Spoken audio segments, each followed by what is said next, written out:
laululta, joka itse asiassa sopii tähän mun teemaan aika hyvin. Tässä puhutaan öljystä lampussa eli valvomisesta. Siis tähän päättyy siihen, että Jeesuksen vertaus Matteus 25, että valvokaa siis sille, että tiedät päivää ettekä hetkeä. Mä aikoisin puhua pikkusen tästä valvomisesta. Tämä on oikeastaan sellainen klassinen opetuslapseuden alue, jota ehkä ihan kaikissa traditioissa korostetaan, mutta Jeesus näyttää korostaa tästä aika paljon. Oikeastaan lähtökohta minulla tässä olisi tämmöinen sanakohta kuin sanalaskut 4 ja 23. Yli kaiken varoittavan varjele sydämesi, sillä sieltä elämä lähtee. Sydän eli ihmisen keskus, ihmisen itsetietoisuus, hänen ajatusmaailmansa, tunteensa ja niin edelleen. Nyt miten tämä sitten tulkitaan, niin näissä on monennäköisiä käännöksiäkin olemassa tästä. Mä oon tehnyt tästä semmoista hartauskirjoitusta, 400 sanan hartauskirjoitusta meidän kansainvälisen järjestön lehteen, kansainvälisen julkaisuun. Ja käytän tämmöistä suhteellisen vapaata käännöstä, sanotaan, käännän se suomeksi. Olkaa huolellisia, miten ajattelette, sillä teidän ajatuksenne muokkaavat elämänne. Tämä olisi vähän niin kuin tulkinta siitä, eli meidän ajattelumaailma, miten me ajatellaan, niin sillä on vaikutusta meidän käyttäytymiseen. Miten ajatukset syntyy? Jos me laitetaan vastasyntynyt ihminen itsekseen jonnekin huoneeseen, niin se ruokitaan, tai hän joutuu vaikkapa jonnekin eläinten kasvattamaksi erilaiseksi susilapseksi, niin hän ei ilmeisesti kehity aivoltaan samanlaisesti kuin normaalisti sosiaalisessa ihmisten kanssa käytävässä yhteydessä. Mutta jos ajatellaan ihan teoreettisesti, että miten ihminen oppii ajattelemaan, niin se ajatus vaatii tietysti olematon psykologi tai mikään lääkäri. Niin ajatuksista syntyy meidän kokemuksista. Muisti on yksi tärkeä. Me koetaan asioita ja sitten me muistetaan asioita. Väitetään, että jokainen meidän elämämme kokemus jättää aivoihin jäljen, muistijäljen. Eli ajatukset on pitkälti niin kuin muistien liittyvää, taikka sitten ulkonaisiin kokemuksiin. Eli me saadaan vaikutteita ympäristössä eri aistien kautta. Ja se vaikuttaa meidän ajattelutapaamme. Ja me ei ole sillä tavalla täysin autonomisia, me emme ole Jumala, ettei mikään voisi meihin vaikuttaa, joko meidän ympäristöstä tai sitten meidän muistista. Eli ajatusten vartioiminen on aika tärkeää. Millä tavalla me ajattelemme, mitä me ajattelemme, ja sillä tavalla me toimimme helposti ja käyttäydymme. Ja sillä tavalla me asennoidumme elämään. No, ajatukset voivat olla tietysti rakentavia ja hyviä, mutta ne voivat olla myös pahoja ja tuhoavia, niin kuin tiedetään. Erilaisia ideologioita, kristinuskon vastaisia ideologioita. Niillä on poliittisia ideologioita, niillä on valtavan tuhoava vaikutus.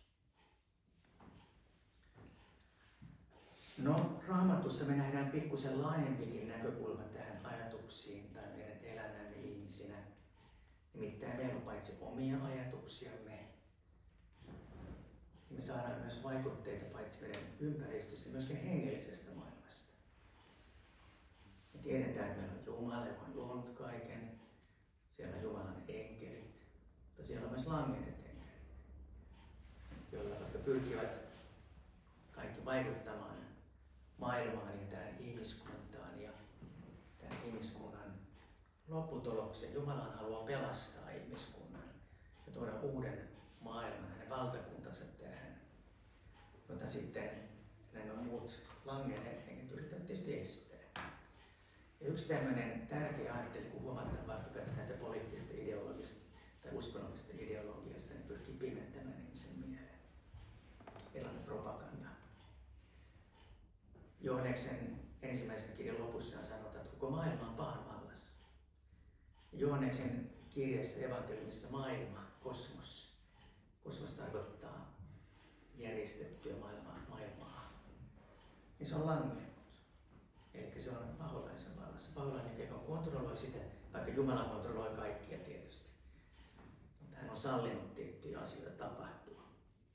Ja silloin tämä maailma niin pyrkii vaikuttamaan meihin esimerkiksi median kautta, uutisten kautta, koulutuksen kautta, erilaisen propagandan, mikä tahansa kautta. Se on yksi kanava. Maailma, joka on pahan vallassa. Meillä on muitakin, ehkä tärkeämpiäkin asioita. Jeesus itse sanoi itsestänsä, että tämän maailman ruhtinas eli paholainen, hänellä ei ole minussa mitään. Miksi ei ole mitään? Koska hän on Jumalan poika ja täysin synnitön. Pahalla ei ole mitään valtaa hänen synnin kautta. Mutta ihmiset, jotka ovat syntisiä, niin heillä on täällä tietynlainen tarttumapinta tämän maailman ja pahan koskettaa häntä ja vaikuttaa häneen. Nimittäin Jeesuskin sanoo Markuksen evankeliumin 7. luvussa, siinä on tämä kysymys saastaisesta ruuasta, vai onko se saastaista vai ei. Jeesus sanoo, että ei se mikä menee suusta sisään saastuttaa ihmistä, vaan se mikä tulee ulos, koska se tulee hänen sydämestään. Sitä sanoo, mutta sillä sisäistä ihmisten sydämestä lähtevät pahat ajatukset, haureudut, varkaudet, murhat ja niin edelleen. Eli ihminen on itse langennut ja siellä on se tarttumapinta. Meidän omat ajatukset voivat olla pahoja, jotka syntyvät tästä meidän langenneesta luonnosta. Ja se saadaan sillä tavalla aikaan. Ei tarvitse kaikkea siirtää paholaisen tilille. Mutta paholainen voi käyttää sitä meidän langennutta luontoa ja pyrkiä yllyttämään sitä ja saattamaan kiusauksen, niin kuin tiedetään, Jaakobin kirjan alussa on tämä, että ihmisten niin pettivät oman sydämensä ajatukset. Mutta paholainen pyrki Jeesustakin kiusaamaan. Mutta hän voitti kaikki kiusaukset. Voidaan katsoa tästä paholaisen vaikutuksesta vaikkapa tämmöinen klassinen kohta kuin Johanneksen evankeliumi 13.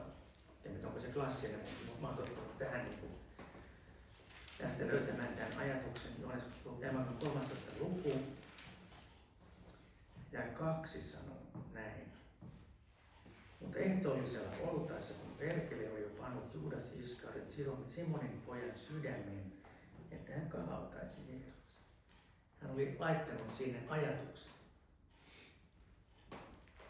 Se ei ollut hänen oma ajatuksensa.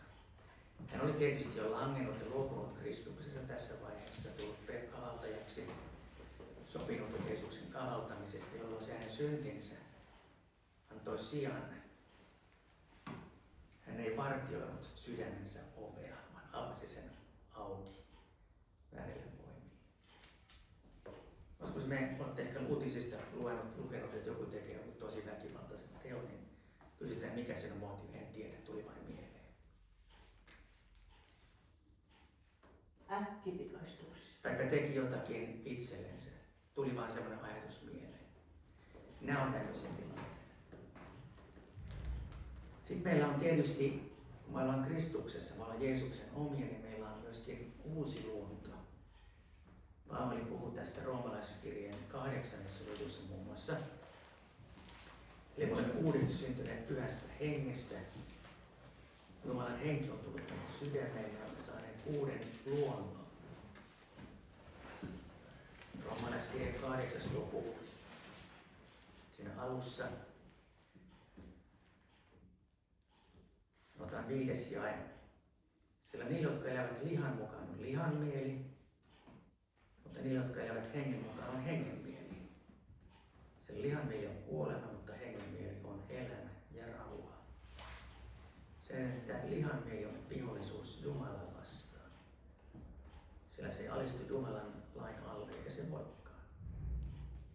Eli liha siis tarkoittaa Paavalin terminologiassa tässä semmoista langennutta luontoa, joka ottaa meidän ruumiimme ja mielemme ja kaikki hallintaansa. Ja silloin pahallakin on valta, se on meidän omaa syntisyyttämme, taikka se on uusi luonto meissä, joka elää Pyhän Hengen hallinnassa. Voi tulla myös hyviä vaikutteita Pyhän Hengen vaikutuksesta, Pyhän Hengen mieli.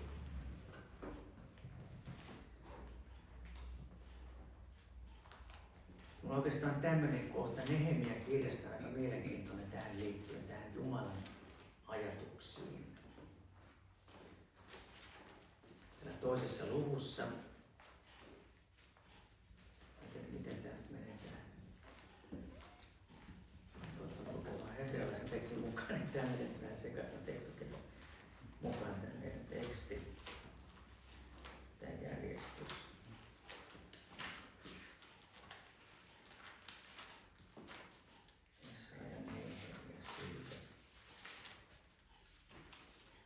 Luku 2, tai 12. Nehemia siis oli tämmöinen valtakunnassa tämmöinen niin kuin juomanlaski, joka pyysi lupaa mennä Jerusalemin järjestämään asioita, kun Jerusalem oli tuhottu, rakentamaan muuria ja niin edelleen. Niin täällä sanotaan, tultuani Jerusalemin oltuani siellä 3 päivää, minä nousin yöllä ja muutamat miehet minun kanssani ilmoittamatta kenellekään, mitä Jumala oli pannut minun sydämiin. Määrätyn tehtäväksi Jerusalemiin. Jumala voi antaa meille ajatuksia sydämiin. Samoin meillä on luvussa 7 jae 5 sanotaan siinä samalla tavalla. Jumala antoi minun sydämiin, että minun oli koottava ylitystä ei meidän kuin kansa ja sukuluettava merkittäväksi ja niin edelleen. Eli hän niin kuin tunnisti sen jumalallisen ajatuksen, mikä oli Jumalasta. Eli meillä on erilaisia lähteitä. Meillä on oma syntinen luontomme, joka toimii yhdessä tämän langenneen maailman ja sen vaikutusten kanssa, hyväksyy ne lihan mieli ja myöskin paholaisen kanssa yhteistyössä. On sellainen maaperä, johon paholainen voi vaikuttaa. Sitten meillä on uudesta syntynyt luonto, joka Pyhä Henki hallitsee. Pyhä Henki voi myös ajatuksia antaa. Ja on tietysti aika selkeää, että hyvät ajatukset on hyvästä ja pahat on pahasta. Mutta aina me ei tiedetä, mikä johtaa mihinkin, missäkin tilanteessa. Ja silloin me tarvitaan tätä valvomista. Ja myöskin tämmöistä hengellistä erottelukykyä. Mukaan yksi tällainen opetuslapsen elämän yksi tärkeitä asioita. Että opitaan kuuntelemaan paimenen ääntä, eikä sinne väärän paimenen. Kun tässä luettiin tämä Johannes 10, että niitä vääriä paimeita on tullut Kristuksen ennen ja tulevan ryöstämään tapaavana tuhoamaan. Mutta Jeesus on tullut antaakseen elämän. Siis Kristus puhuu tästä valvomisesta, Paavali ja muut apostolit puhuu tästä valvomisesta. Pietari sanoo, että vyöttäkää siis mielenne kupeet ja olkaa raittiit. Olkaa valmiin varuillanne. Pitäkää niin huoli sydämestänne, ettei menisi väärään suuntaan. Hyvin varhain tuolla 200-300-luvulla niin Egyptissä oli tämmöisiä askeetteja, jotka vähän niin kuin pakeni maailmaa. Eli liiallisuuksienkin askeesissansa välillä.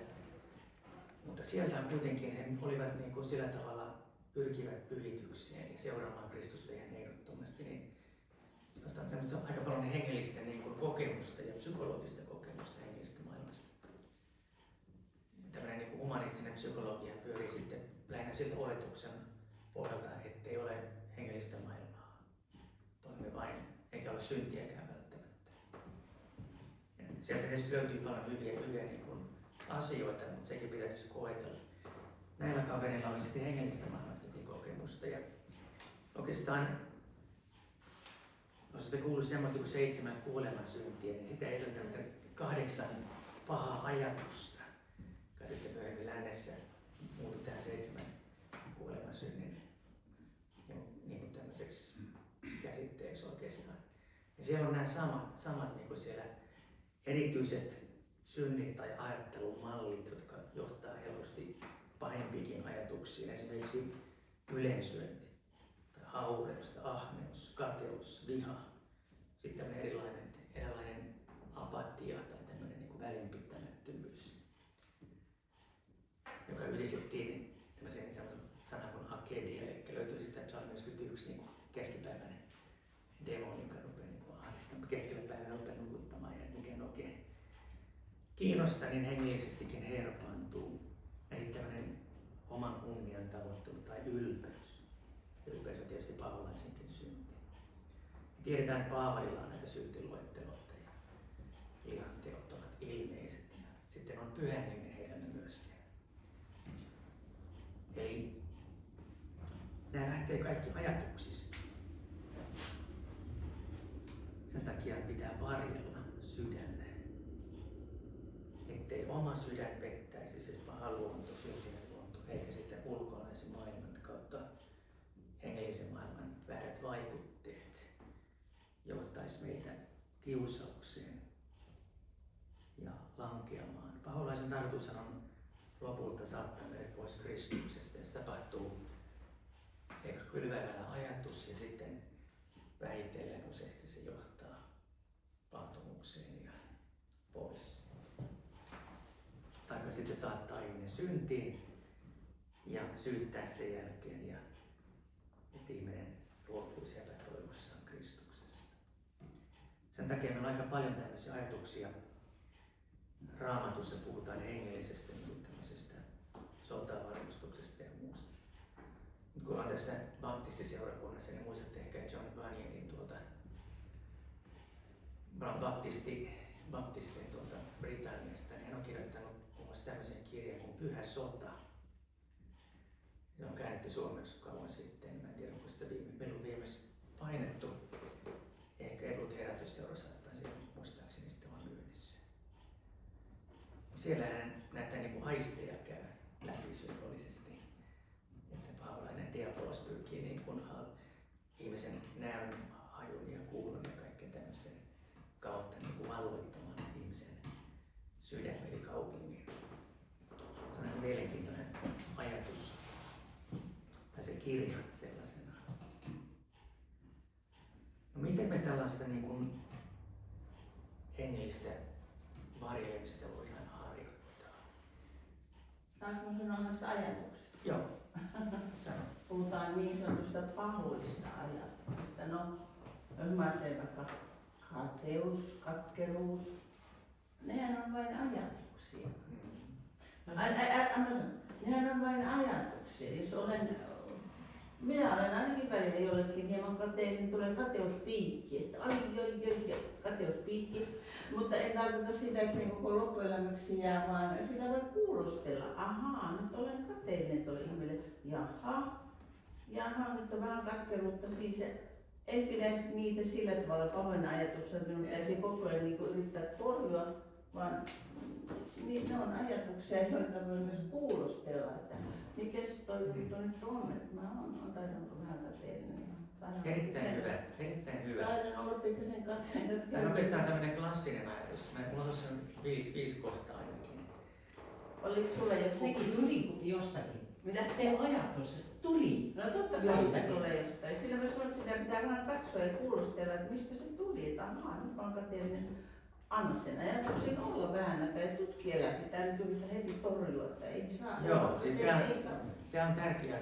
Sillä lopulta ei ole merkitystä, onko se meidän omasta pahasta sydämestä tai jostakin maailmasta tai jostakin muusta, vai onko se Jumalasta vai meidän omasta uudesta Pyhän Hengen niin kuin hallitsemasta sydämestä. Se on hyvä tai paha. Lähde voi olla vähän toisarvoinen. Toki Jumalan kannattaa kuulla sen ajatuksia. Ja voi muuten joku pelkkiä hyvä tai paha akselilla. Ja tuo ihminen erilainen kuin eläimillä ei ole varmaan sillä tavalla, että ihminen pystyy tuntemaan kaikenlaisia tuntemuksia. Kateus, katkeruus, viha, ilo, suru. Eläin varmaan pystyy. Joo, siis tämä on nimenomaan hyvä. Tämä on just se valvominen, että pystyy pikkusen erottelemaan näitä, että ottaa se vaan tuohon käteen, että onko tämä nyt millainen ajatus. Mutta silloin sä oot jo aika vahva. Sulla on kova kiusaus, kun pystyt pyörittelemään tässä ja katselemaan sitä. ja sitten sä voit heittää pois. Silloin sä oot aika hyvin treenannut sun hengellistä kapasiteettia. Jumala on päässyt tekemään aika paljon hyvää jo silloin. No ensinnäkin se lähtökohta on varmasti tämä, että ei kannata altistaa itsensä väärille vaikutteille. Olkoon sitten viihdettä tai uutista tai jotain muuta, jos tulee niin sellaisia asioita, jotka saattaa mut kiusaukseen. Se on ensimmäinen lähtö, eli että syötetään mieleensä hyviä asioita. Paavalikin sanoo tästä, että ajatelkaa sitä, mikä on hyvää ja rakentavaa ja niin edelleen. Filippiläiset 4. luku. Oliko se 8 muistaakseni. Ja sitten me voidaan tietysti, niin kuin sanoin, me pitää tunnistaa se. Eli me emme ole täysin niin ajatustemme heittävissä, vaan meidän pitäisi niin olla tietoisia, mistä nämä vaikutteet tulee. Sitten pikkuisen arvella, onko tämä hyvä vai huono. Mistä mut yhtäkkiä tämä viha syntyy, tämä kiukku. Niin, katkeruus. Nimittäin jos me sallitaan se olla, niin sitten se johtaa huonoihin asioihin. Ainakin jos uutisia katsoo nykyään, niin tulee vihaiseksi. Sieltä voi tulla, joo. Silloin voi että kannattaa vähän sitä uutistakin vähän välttää. Mutta sitten voidaan miettiä, että kun me pidämme, onko se hyvä vai johtaako se hyvin ja huonoihin asioihin. Onko se totta vai valhetta. Onko se kunnia Jumalalle, onko se itsekyyttä tai johtaako se lähimmäisen rakastamiseen vai itsekyytenä tällä tavalla. Mikä sen edellä on, mihin se vie? Sitten tämä vaatii tietysti jonkun verran niin tämmöistä kykyä niin analysoida tai harjoittaa tämmöistä reflektoida. Niin, introspektiota niin sanotusti hienosti sanottuna. Hienosti. Koska me ollaan taipuvaisia pettämään myös itseämme. Mutta jos meidän ainoa reaktio on torjua se, mitä tapahtuu? Me kiinnitetään enemmän huomiota siihen. Ja silloin ehkä semmoinen, niin kuin Paavali sanoi laista, että laki johtaa vain synnintekoon. Se voi näyttää, että me tehdään enemmän. Samalla tavalla se väärä ajatus on, että pelkästään keskityä torjumaan. Voidaan tietysti torjua. Paavali sanoi, että vastustakaa pavolaistakin ja uskossa niin tästä lähtee. Sitä ei pitäisi olla alistua Kristuksen alle nöyryyteen. Mutta toinen keino on ehkä sellainen, että vältetään sitä. Ignoroidaan koko homma. Käännetään pääty muualle. Käännetään sovanaamisen nojaan. Tai jos se on vaikkapa itsekäs ajatus, ajatellaan sen vastakohtaan, hyvä asia. Korvataan sen hyvä asia. Meillä kehotetaankin olemaan itsekkäitä rakastaa, lähimmäisesti niin kuin itsesi. Joo, niin Paavali sanoi, että mä luonnostaan rakastan itseäni. Eli lopulta se ei ole se käsky, vaan se on ihan automaattinen oletus, että me pidämme itsestämme huolta. Mutta samalla tapissa muistakin pitää huolta. Sitten ehkä tärkeintä niin olisi tässä, kun Hebrealaiskirjan 4. luku sanoo meille mielenkiintoista, tämä on hyvin klassinen jae. Monesti siteerataan Hebrealaiskirja 4.12. Jumalan sanasta puhutaan.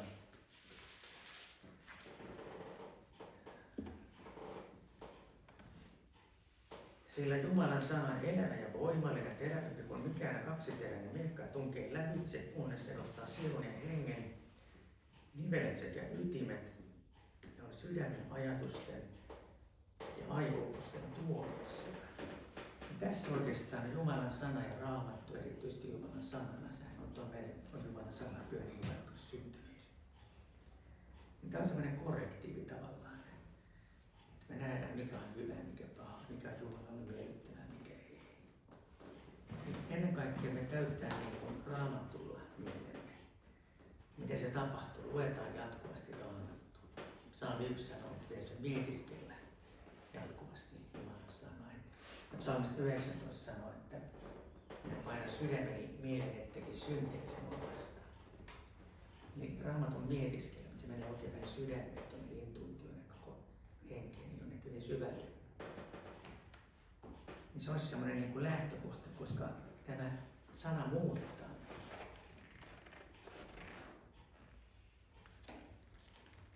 Roomalaiskirjassa sanotaan, että me tulisi uudistua tai muuttua mielemme uudistuksen kautta. Se tapahtuu nimenomaan Raamatun sanan, Jumalan hengen yhteydessä olemisen, kokouksen ja sanan kautta.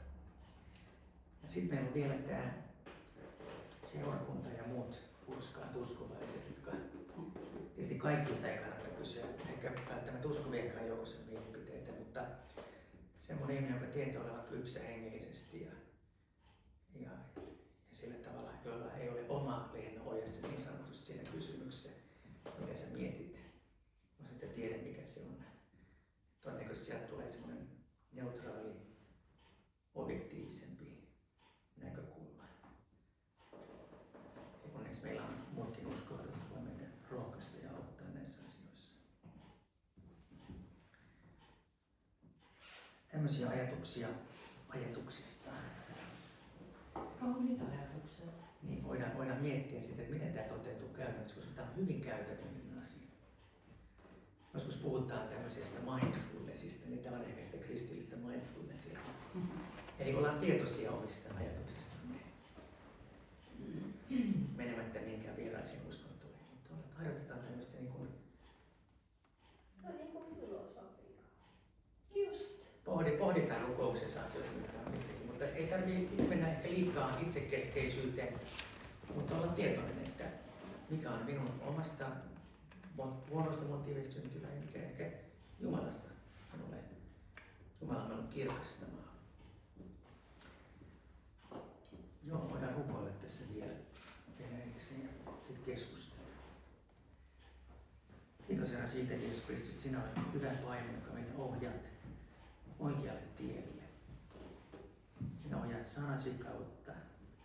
Meidän sydämemme tunnistaa sinun äänesi, kun sinä puhut ja sinä johdat. Kiitos siitä, että sanot myös, että lampaasi eivät seuraa vieraita, koska ne eivät tunne vierasten ääntä. Ja Paavali kirjoittaa, että meillä on Kristuksen mieli.